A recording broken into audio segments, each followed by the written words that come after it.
Yo guys, usapang trabaho naman tayo, sideline natin.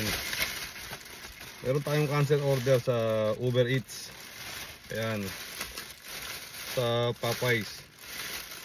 Siguro natagalan yung customer, pero ang tagal kasi ng serbisyo sa Popeyes, sobra. Ayoko sanang kunin to pag Popeyes, ayoko talagang kunin pag Popeyes eh. Ang tagal, ang tagal ng serbisyo nila, grabe. Kaya ito, nakancelan tayo. Ngayon, nireport ko sa Uber Eats na may cancel order nga tayo. Pero ito, hindi naman ito pababayad sa atin. Hindi ito ma-charge sa atin. Tapos sabi lang ng Uber Eats, babayaran pa yung pag-pick up ko doon. At ito, pinapa-discard nila.